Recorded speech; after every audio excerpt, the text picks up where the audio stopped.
갈라디아서 5장 13절입니다. 갈라디아서 5장 13절입니다. 갈라디아서 5장 13절. 308쪽 어간에 있습니다. 신약 성경 308쪽 어간에 있습니다. 갈라디아서 5장 13절. 같이 읽을까요? 형제들아, 너희가 자유를 위하여 부르심을 입었으나 그러나 그 자유로 육체의 기회를 삼지 말고 오직 사랑으로 서로 종로로 타라. 아멘. 같이 인사하겠습니다. 주의 이름으로 잘 될 것입니다. 더 잘 될 것입니다. 끝없이 잘 될 것입니다. 아멘. 오늘도 날씨가 굉장히 좋죠? 날씨 온도는 상당히 올라간다 그러는데 밖으로 나가기 좋은 그런 계절에, 그러나 하나님 앞에 예배드리는 것이 가장 귀한 일이기 때문에 이렇게 주의 전에 달려나와 예배드리는 여러분, 하나님께서 이 한 주간 여러분에게 좋은 한 주간의 삶이 되게 하실 줄로 믿습니다. 미국의 24대 대통령이 클리브랜드인데, 이분은 본래 목사의 아들로 태어나서 젊었을 때 변호사 보조로 일을 하고 있었습니다. 그런데 친구가 자꾸 꼬드기는 거, 야, 한잔 하러 가자, 한잔 해.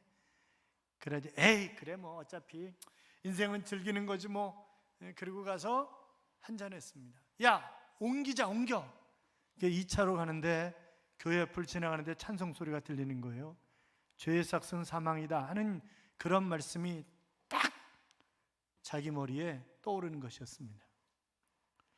야, 내가 이렇게 살면 안 되는 건데. 그래서 친구야, 미안하다, 내가 깜빡 일을 잊고 있어서 그러니까 오늘 내가 다른 데 가야 되거든, 미안해. 야 임마, 너 아까 아무 일도 없다고 그랬잖아.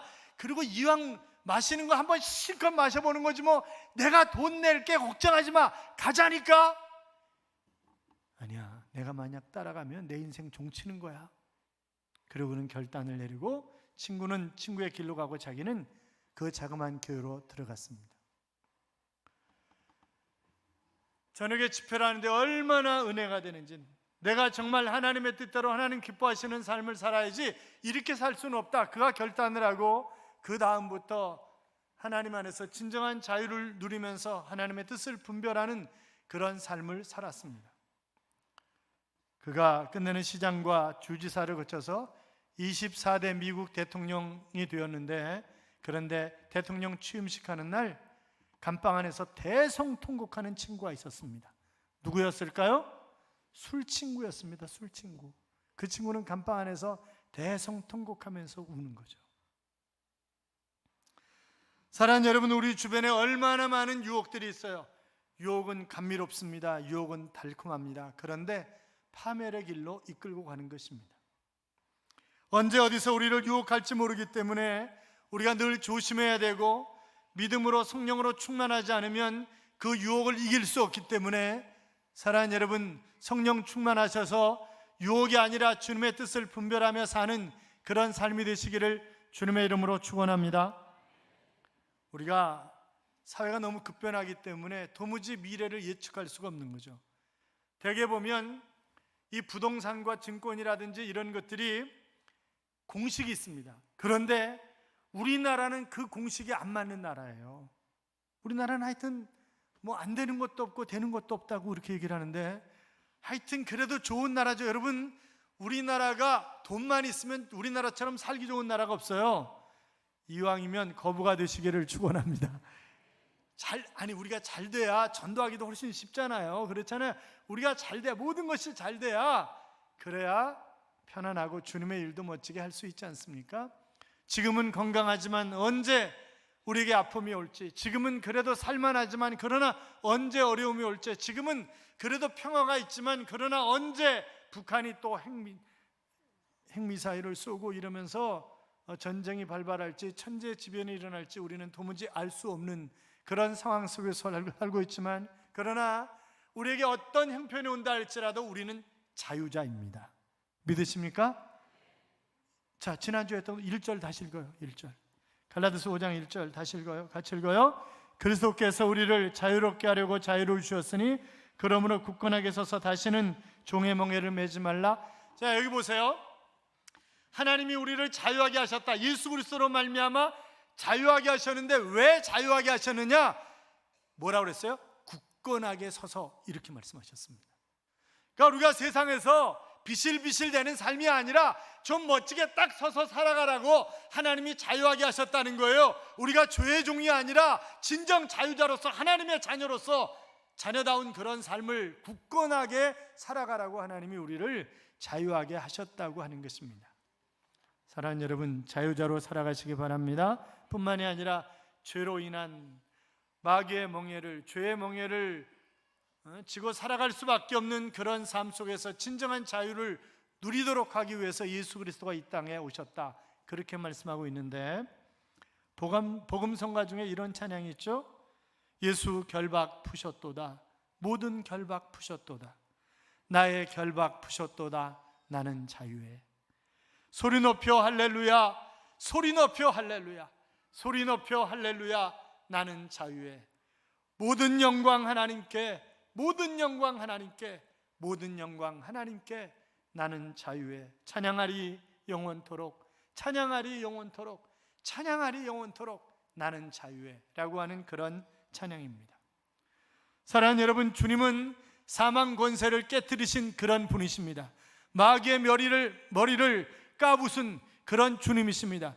그리고 내가 이겼으니 너희도 넉넉히 이기느니라, 이렇게 말씀하셨기 때문에 우리가 넉넉히 이기는 삶을 살아가야 될 줄로 믿습니다. 여러분, 예수님을 만나보세요. 완전히 바뀌잖아요. 김대두가 사람을 몇 명 죽였나요? 16명 죽였나요?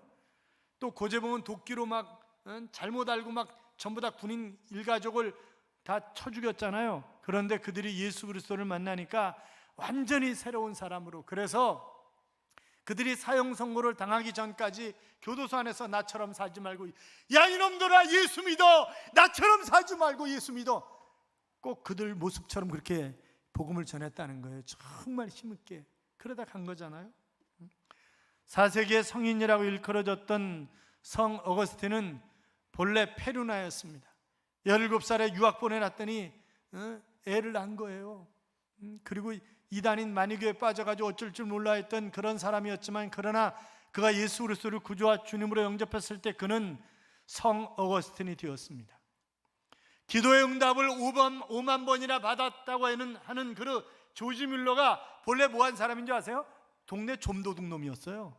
그런데 그가 예수 믿고 그렇게 놀라운 사람으로, 고아의 아버지로, 기도 응답의 사람으로 그렇게 바뀌어가는 것입니다. 조지 휘필드는 15살 때 술집 바텐더였습니다. 그런데 그가 예수님을 만나니까 수많은 사람들에게 복음을 전하는 위대한 전도꾼이 되었던 것입니다. 사랑하는 여러분, 예수님을 만나면 바뀌잖아요. 여러분도 바뀌었잖아요. 안 바뀐 것 같지만, 그러나 예수 믿고 5년, 10년, 20년 흘러가면서 자기도 모르게 서서히 바뀌어가는 것입니다. 그렇잖아요. 나는 바뀐 것 없는 것 같지만, 그러나 바뀌었다고요. 보면 노예를 매매하며 악한 일을 일삼았던 존 뉴턴은 예수 믿고 완전히 바뀌어서 나 같은 죄인 살리신 주 은혜 놀라와 그 찬송을 죽을 때까지 계속 불렀다고 하지 않습니까? 그가 이런 얘기를 했어요. 천국에 가면 깜짝 놀랄 일이 3가지가 있다. 첫째는 분명히 저 사람 천국 갔을 거야. 그런데 그 사람이 없더라는 거죠. 두 번째는 그 사람은 절대 천국까지 못했을 거야. 그러는데 그런 사람이 와 있다는 사실 때문에 놀랄 것이고, 셋째는 내가 천국에 와 있다는 사실 때문에 놀랄 것이다 하는 그런 이야기를 했는데, 사랑하는 여러분, 우리 모두는 천국 갈 사람들이죠? 천국 갈 자신이 있는 분들만 크게 한번 아멘. 아멘. 그러니까 어떤 사람은 나 같은 죄인이 아니야. 그러나 내가 죄인이라는 사실을 인정하고 내 죄 때문에 예수님이 이 땅에 오셔서 십자가에 못 박혀 돌아가셨다는 사실을 내가 인정하기만 하면 나는 구원받은 하나님의 자녀고 천국이 보장되어 있는 거예요. 다시 한번 천국 갈 자신 있는 사람만 크게 한번 아멘. 아멘. 그렇습니다. 자, 그렇다고 한다면 우리가 예수 그리스도를 믿고 변화된 그런 하나님의 자녀로서 어떤 상황이 우리에게 닥쳐오든지 그 상황을 어떻게 우리가 해석을 해야 되느냐? 첫째는 내가 배울 수 있는 기회를 갖게 됐구나, 그렇게 해석을 해야 되는 것입니다. 내 상황이 어떻게 바뀌었든지 그 상황을 통해서 하나님이 나에게 레슨하고 싶으신 것이 있는 거예요. 그러니까 이것을 통해서 하나님이 나에게 주시려고 하는 교훈이 뭘까? 그것을 찾아내서 우리가 깨우침을 받고 그대로 살아가야 된단 말이죠. 여기 1절에서 종의 멍에를 매지 말라라고 하는 그런 말씀은 바로 다시는 죄를 짓지 말라 하는 그런 말씀이잖아요. 그러면 우리가 죄 짓지 말고 살아야 되는데, 그러나 그거 쉽습니까? 너무너무 힘들단 말이죠. 마귀는 끊임없이 두루다니면서 우는 사자처럼 삼킬 자를 찾고 있죠. 끊임없이 나에게 필요한 것들을 가지고 나를 유혹합니다. 그래서 넘어가기가 너무 쉬운 거죠. 자, 13절부터 15절까지 오늘 본문을 같이 읽어요. 형제들아, 너희가 자유를 위하여 부르심을 입었으나 그러나 그 자유로 육체의 기회를 삼지 말고 오직 사랑으로 서로 종노릇하라. 온 율법은 내 이웃 사랑하기를 내 자신같이 하라 하신 말씀에서 이루어졌나니 만일 서로 물고 먹으면 피차 멸망할까 조심하라. 아멘. 자, 육체의 기회를 삼지 말라. 어떤 상황이 오든지 육체의 기회, 여기 육체라고 하는 표현은 하나님과 원수된 부패성을 의미하는 것입니다. 다시 말해서 인간이 태어나면서부터 생겨난, 하나님이 기뻐하는 것은 하지 않고 오히려 하나님이 싫어하는 못된 짓을 하는 그런 마귀로부터 온 나쁜 근성을 육체다, 그렇게 표현하고 있는 것을 볼 수 있는데, 그래서 우리가 어떤 상황이 주어지면 바로 내 마음대로 할 수 있는 기회가 왔을 때 마음대로 하지 말고 어떻게 하라고요? 16절 보세요. 16절 같이 읽어요. 내가 이르노니 너희는 성령을 따라 행하라. 그리하면 육체의 욕심을 이루지 아니하리라. 자, 육체의 욕심을 이루지 않은 비결이 뭐라는 거예요? 성령을 따라서 행하라는 거예요. 고린도서 12장 3절에 보시면 성령으로 아니하고는 누구든지 예수를 주라 시인할 수 없느니라, 그렇게 말씀하셨습니다. 내가 예수 믿었다, 내가 구원받은 하나님의 자녀다, 내가 천국 백성이다, 이렇게 말할 수 있는 것은 성령이 내 안에 들어와 계시지 않으면 결단코 그런 말을, 그런 고백을 할 수 없다고 하는 것입니다. 여러분, 내가 뭐 방언을 한다든지 기도할 때 뭐 병이 치료받는다든지 어떤 기적이 일어났다든지 그래야 내 안에 성령이 계신 것이 아니라, 지금도 내가 예수를 내 주님이라고 고백할 수 있으면 성령은 이미 내 안에 들어와 계신 것입니다. 요한복음 14장 26절에 보시면 보혜사 곧 아버지께서 내 이름으로 보내실 성령, 그가 너에게 모든 것을 가르치시고 내가 너에게 전한 모든 말을 생각나게 하시리라, 그렇게 말씀하셨습니다. 누가복음 24장 49절에 보시면 볼지어다 내가 내 아버지께서 약속하신 것을 너희에게 보내리니 너희는 위로부터 능력을 입히올 때까지 이 성을 머물라 하시니라 그러는데, 그 약속대로 마가의 다락방인지 아닌지는 잘 모르겠지만 어떻든 다락방에 모여서 성령이 오시기를 간절히 기대하고 기도했을 때 성령이 불같이 그들에게 임하는 것을 우리가 사도행전 2장에서 볼 수 있잖아요. 예수님이 마태복음 7장 11절에서 이렇게 말씀하셨어요. 너희가 악한 자라도 자식에게 좋은 것을 줄 알거든 하물며 하늘에 계신 너희 아버지께서 구하는 자에게 좋은 것을 주시지 않겠느냐, 이렇게 말씀하셨는데, 같은 말씀이 누가복음 11장 13절에는 이렇게 기록되어 있습니다. 너희가 악할지라도 좋은 것을 자식에게 줄 알거든 하물며 구하는 자에게 너희 아버지께서 성령을 선물로 주시지 않겠느냐, 이렇게 말씀하셨습니다. 자, 그러니까 좋은 건 뭐라는 거예요? 성령이라는 거예요. 좋은 게 뭐라고요? 성령이라고요. 여러분, 성령보다 최고의 선물은 없습니다. 아마 여러분에게 1억과 성령을 택하라 그러면 뭘 택하실래요?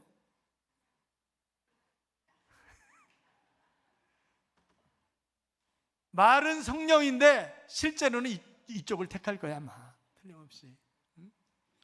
그러나 성령 하나님이 내게 계시면, 내가 성령의 지배를 따르면 시온의 대로를 활짝 여셔서 하나님이 나를 복 있는 길로 걸어가게 하시는 거예요. 그렇잖아요. 사람에게 복이 따라와야지 사람이 따라가면 안 된다고요.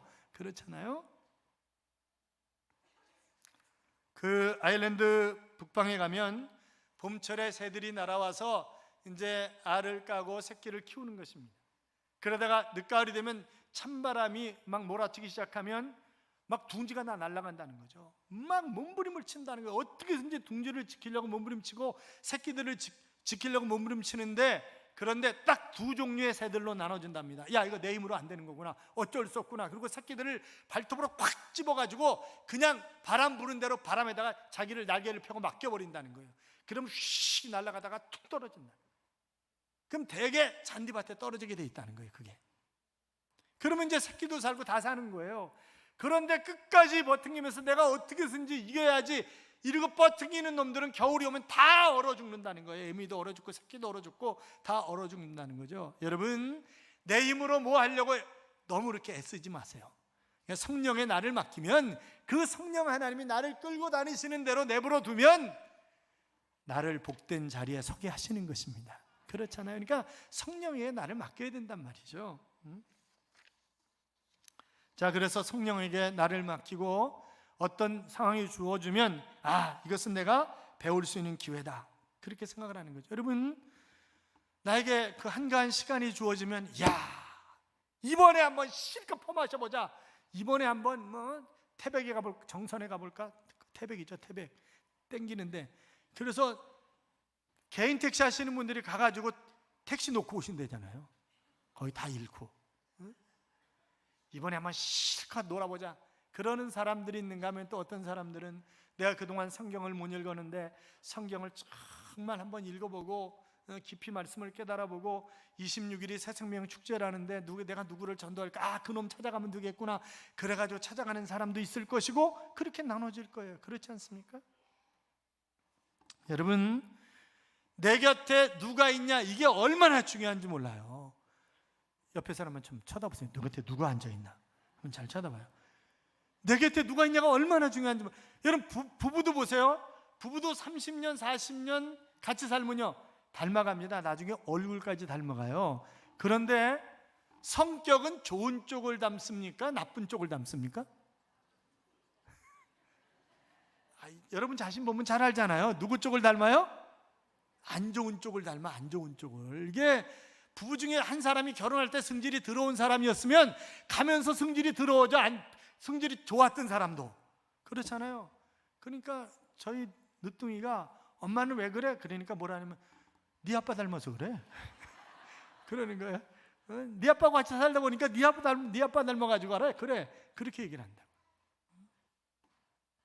우리가 하나님을 가까이 하고 늘 하나님 생각하면 하나님 닮아가는 건 아니겠어요? 그렇잖아요. 그게 하나님의 자녀 아니겠냐고요. 경상도 할머니가 서울역에서 내려가지고 택시를 탔어요. 그랬더니 기사분이, 요새 기사분들이 굉장히 친절하시잖아요. 기사분이 할머니 어디 가시나요? 그렇게 물었어요. 그랬더니 할머니가 갑자기 얼굴이 노르락 푸르락 하시더니 기사분 뒤통수를 한 대 딱 때리면서 그래 이놈아, 내가 경상도 가신 애다. 어쩔래 이 문둥이 같은 놈아. 이제 그렇게 얘기를 하더라는 거죠. 그러니까 여러분, 이게 성경을 읽으면서도 이게 어떤 뜻이, 그래서 제가 늘 역사적 배경이 굉장히 중요하다 하는 그런 얘기를 하는 것은 이 말씀이 어떤 배경 속에서 기록된 거냐, 그거에 따라서 해석이 전혀 달라질 수 있어요. 율법을 폐하러 온 줄로 아느냐? 아니라 나는 율법을 온전케 하기 위해서 왔느니라. 한쪽에서는 그래요. 한쪽에서는 내가 율법을 폐하러 왔느니라. 그러니까 어떤 배경 속에서 그 말씀이 기록되어 있느냐라고 하는 것을 우리가 잘 파악을 해야 되는 거죠. 사랑하는 여러분, 늘 말씀을 묵상하면서 그 말씀을 바르게 깨닫고 배움의 기회로, 그것이 어떤 상황이든 어떤 기회든 배울 수 있는 기회로 잘 선용하시길 바랍니다. 뿐만이 아니라 어떤 상황이 벌어지든 간에 이것은 선한 일을 할 기회다, 이렇게 생각을 하는 것입니다. 그래서 하나님이 기뻐하시는 그런 일을, 어떤 권사님이 그 시어머니가 일찍 돌아가시고 시아버님을 모시고 사는데 이 시아버님이 치매에 걸린 거예요. 그런데 30년 가까이 모시고 살면서 한 번도 인상을 쓴 적이 없었답니다. 이 시아버지가 치매 걸려가지고 가족들을 전부 다 몰라보는 거예요. 딱 한 사람만 알아보는 거예요. 누구요? 며느리만 알아보는 거지. 며느리만 알아보는 건데, 물론 며느리로 알아보는 게 아니라 어머니로 알아봐가지고 며느리 쫓아다니면서 엄마 이러고 쫓아다니다 갔다는데, 그래서 늘 며느리가 어디를 못 가는 거예요. 시아버지 때문에. 그런데도 감사하면서 한 번도 인상을 안 쓰고, 그 권사님이 마음에 그리스도의 사랑이 있으니까 그것이 가능한 일이지, 그리스도의 사랑이 없다면 그것이 어떻게 가능하겠냐고요. 그렇잖아요. 사랑하는 여러분, 우리에게 주어진 시간, 물질, 환경, 이런 것들은 우리가 선한 일을 할 수 있는 그런 기회입니다. 그 어떤 분이 그 강원도에 이제 트럭 회사를 4개를 운영하는 분이었는데, 강원도에 갔다가 오다가 횡성 근처에 있는 그 불가마 찜질방에 들어간 거예요. 땀을 쭉 빼고 나니까 몸이 너무나 가볍고 좋더라는 거예요. 그래가지고 야, 서울 근교에 이런 게 있으면 얼마나 좋을까. 그래가지고 청평에다가 땅을 3,000평 사가지고 거기다가 그 불가마를 지은 거예요. 자기 돈이 현찰이 한 20억 좀 더 있었으니까 한 20억쯤 들여서 해야 되겠다라고 생각했는데, 사돈이 건설을 하는데 사돈이 자꾸 꼬시는 거죠. 그러지 말고 건물을 뻔듯하게 지어야 된다고. 그래가지고 빚을 더 내고 이래가지고 30몇 억 들여가지고 이제 불가마를 만든 거예요. 그러면 이게 뭐 또 식당도 하고 뭐하고 그러면서 한 50억 이상 돈이 들어갔답니다. 근데 처음에는 불가마가 너무 잘 되는 거예요. 하루에 막 700~800명씩 들어오니까 막 그냥 자기 아는 사람들 다 불러가지고 그냥 이래서 공짜 저래서 공짜 막 다 주고 이러는데, 어느 날 길이 다른 길로 뚫렸어요. 이게 거기다 불가마가 사양산업이 됐잖아요. 불가마가 안 되는 거지 이게. 그러니까 막 은행에서 이자 내라고 독촉하고 난리가 나고 막 그러다 결국 경매에 넘어가게 된 거예요. 자기가 화물회사 4개씩이나 가지고 있었고, 저기 신림동에 있는 보람 아파트에 96평짜리 저희 아파트 살았었다는 거, 그거 다 날린 거예요. 모든 재산을 다 날린 거예요. 힘들 때마다 회사 하나씩 다 팔아서 처분했고, 경매에 넘어갔는데, 경매 받으려고 하니 어떻게든지 조사해가지고 경매 받으려고 하면 그 사람 쫓아가가지고 나까지 경매 받아라, 내 폭파시켜버린다 막 이러고 난리를 치니까 경매가 진행이 안 되는 거죠. 그런데 법원에서 2월 달에 경매할 거라고 그러고 12월 달에 경매를 진행시켜버린 거예요. 그냥 몇 차례 유찰되고. 그것을 모르는 저희는 들어가서 경매를 받았어요. 10억 1,100만 원인가 그렇게 경매를 받은 거예요. 그런데 와가지고 나까지 경매 받아라 폭발해버리겠다 막 그런다 그러더라고요. 그래서 제가 워커힐로 나오시라 그래서 워커힐로 나오시라고. 우리가 경매를 받은 것은 돈이 있어서 경매 받은 것도 아니고, 아이들을 제대로 키우지 않는 한 다음 세대가 희망이 없기 때문에, 그래서 아이들을 키우기 위해서 그것을 아이들 몫으로 아이들에 들어가서 꿈 키우는 작업을 하기 위해서 우리가 경매를 받은 거라고. 그러니까 그 회장님이 돈을 어디서 빌려가지고 오시면, 가족들이 빌려가지고 오시면, 그러면 우리가 꼭 거기다 해야 되는 거 아니니까 그거 그냥 넘겨드리겠다고. 경매받은 값에 그냥 넘겨드릴 거고, 우린 다른 데다 하면 된다고. 그리고 리모델링을 그러면 몇 달 후에 진행을 하겠다고 그렇게 얘기를 했어요. 그랬더니 본인 친구가 어느 그룹 회장이고 얘기를 하더라고. 근데 돈 안 꿔주죠. 꿔주나, 73인데 안 꿔주죠. 그 돈은 다 부인한테 가 있지 남자들이 가지고 있는 거 아니잖아요. 근데 부인이 돈을 주냐고, 안 주지. 이게 부인들이 안 꿔주지 절대. 그 돈을 안 꿔준다는 거예요. 어느 날 목사님 드디어 돈을 꾸게 됐습니다 막 그러는 거예요. 그러면서 각서를 가져와서 보여주는 거예요. 자기 친구가 산이 팔리면 돈을 꿔주기로 했다는 거예요. 그러니까 이 양반은 그것을 왜 써줬을까요? 산이 안 팔릴 줄 알고 꿔준 거예요. 그런데 산이 팔린 거예요. 그럼 꿔주겠어요? 안 꿔주겠어요? 여러분 같으면 꿔주면 겠어요? 안 꿔주겠어요? 안 꿔주지. 안 꿔주는 거예요. 그러니까 그걸 가져와가지고 저한테 목사님 이걸 어떻게 이 새끼를 죽여야 될까요? 말아야 될까요? 막 이러시는 거예요. 그러더니 화병에 그 다음날 돌아가셨어요. 그러니까 여러분, 돈이 내 게 아니야. 그렇잖아요. 돈이 내 게 아니라고. 제가 새벽 2시, 3시에 잠이 안 와가지고 교회 나오면, 교회 중고등부실에 강대상 붙잡고 막 울면서 기도하는 사람이 있었다 그랬잖아요. 막 죽기 살기로 매달려서 기도하는 거예요. 막 울면서 하나님 한 방만 터지게 해주세요. 한 방만 터지게 해달라고. 드디어 한 방이 터졌어요. 한 방에 40억이 터진 거야. 한 방에 40억이 터졌는데 애들한테 외제차 사주고 막 이러면서 하나님 앞에는 너무 인색한 거야. 하나님의 것 구별해서 드리지도 않고 인색한, 그리고 그냥 이사가 버린 거예요. 근데요, 보세요. 하나님이 얼마나 재밌으신 분인가. 이사 가는데 그 교회는 어떤 교회냐? 11조를 안 드리잖아요. 그러면 떼어먹을 걸 떼어먹어야지 하나님 걸 떼어먹냐. 그래가지고 부교육자 가서 집에 가서 받아와. 그런 교회로 간 거예요. 그런 교회로. 그러니까 안 드리고, 이게 등치가 크니까 드리기가 좀 그러니까 그냥 안 드리고 도망갔는데, 그 교회는 11조 받으러 다니는 교회였다니까요. 결국요 자살해버리고 말았어요. 다 날리고. 여러분, 돈은 돌고도 내 거 아니야. 그거 잠시 내가 보관하고 있는 거지 그게 내게 아니에요. 그렇잖아요. 그러니까 내가 일할 기회가 있을 때, 건강도 시간도 물질도 내가 기회가 있을 때 그것을 주님이 기뻐하시는 선한 일에 사용을 해야 되는 것이지, 그거 싸매고 있다가 가져가면요, 딴 사람이 써요. 그거 딴 사람이. 그렇잖아요. 제가 말씀드렸잖아요. 제가 사당동 살 때 저희 집사람이 피아노 학원을 했어요. 오늘 왜 이상한 얘기만 계속 하고 있냐 이거. 피아노 학원을 했는데, 그런데 피아노 배우러 다니는 애가 뭐라 하냐면 우리 집에는 돈밖에 없다는 거예요. 야채 생선 가게 하는데 은행을 못 믿어가지고 돈을 전부 다 장롱 구석 밑에 뭐 전부 집에다, 그 온통 집안에 돈이라는 거예요. 그 애 엄마가요 죽었어요. 한 달 만에 딴 여자 들어가지고 그 돈 썼어. 돈 내 거 아니야. 그거 내 거 아니에요. 그거 내 거 아니라고. 그렇잖아요. 그러니까 우리가 그냥 최선을 다해서 선을 베풀 수 있을 때, 여러분 다윗 보세요. 다윗이 사울왕이 자기를 잡으러 다닐 때 자기 굴 속에 피했는데 굴에 들어오잖아요. 자기 죽일 기회가 있었어요. 그러나 하나님이 기름 부은 사람 어떻게 할 수 없다. 옷자락만 베잖아요. 베푸는 거예요. 사무엘하 16장에 보시면 이 아들이 반역을 일으켰어요. 얼마든지 이길 수도 있어요. 아들하고 싸워서. 그러나 피난 가잖아요. 피난. 그때 두 종류의 그룹이 있습니다. 시므이를 위시해서 다윗에게 막 악담을 하고 저주를 퍼붓고 막 그래요. 그런데 무비보셋과 그 하인들이 어떻게 해요? 먹을 것, 나귀 이런 거 다 가져와가지고 바리바리 섬기잖아요. 사울이 죽고 다윗이 왕이 되었을 때 그 집안을 건드리지 않습니다. 그리고 후대하는 것을 우리가 볼 수 있다고. 심는 대로 거두는 거예요. 그렇잖아요. 심는 대로 거두지, 심은 게 없는데 뭘 거둬요? 거둘 수가 없지. 사랑하는 여러분, 여러분에게 어떤 것이 주어졌든 그것을 선한 기회로 잘 활용하셔서 하나님 앞에 이익을 남기는 자로 서시기를 주님의 이름으로 축원합니다. 또 그 기회가 복음을 전할 기회다, 이렇게 생각을 하는 거예요. 그러니까 사도 바울 보세요.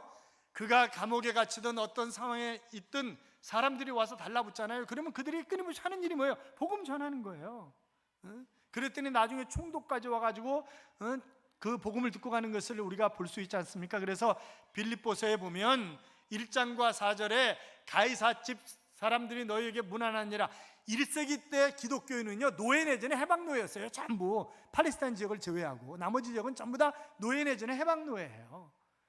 그런데 가이사집 황제집 사람들이 무난한다는 거예요. 그러니까 특이한 일이니까 1장과 4장에 그 이야기를 기록하는 것을 볼 수 있다고요. 왜요?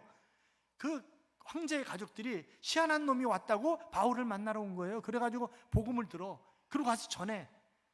그래가지고 그 황제 집안에 예수 믿는 사람들이 생겨나게 된 거예요. 그래서 그렇게 기록하고 있는 것을 우리가 볼 수 있다고요. 마태복음 10장 16절 이하에 보시면 보라, 내가 너희를 보냄에 양을 이리 가운데로 보낸 것 같도다. 그러므로 너희는 뱀같이 지혜롭고 비둘기같이 순결하라. 사람들을 상거라. 그들이 너희를 공회에 넘겨 죽였고 그들의 회당에서 채찍질하리라. 또 너희가 나로 말미암아 총독들과 임금들 앞에 끌려가리니 이는 그들과 이방인들의 증거가 되려 하려 하심이라. 그랬습니다. 자, 어떤 상황, 내가 끌려가든 매를 맞든 그 자리가 복음을 전하는 그런 자리가 되어야 된다 하는 그런 말씀을 하고 있는 것을 우리가 보게 됩니다. 사랑하는 여러분, 에베소 5장 16절에 보시면 세월을 아끼라, 때가 악하니라, 그렇게 말씀하셨는데 때가 악합니다. 언제 주님이 오실지 모릅니다. 여러분, 내가 어떤 자리에 있다가 주님께 들림받음을 받아야 되겠습니까? 그렇잖아요. 복음의 현장에서, 복음을 전하는 현장에 있다가 주님이 재림하시면 얼마나 좋겠어요. 그렇잖아요. 저는 가끔가다 그런 생각이 들어요. 수요일 저녁, 금요일 밤에 비 오는 금요일 밤 금요기도 하고 있을 때 주님이 재림하시면 얼마나 좋을까? 그런 생각이 들 때가 있어요.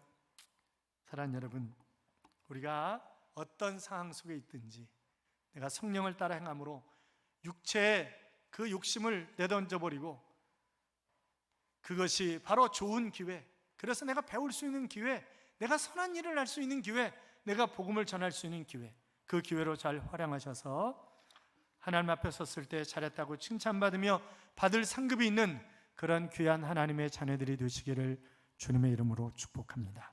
이런 찬양이 있습니다.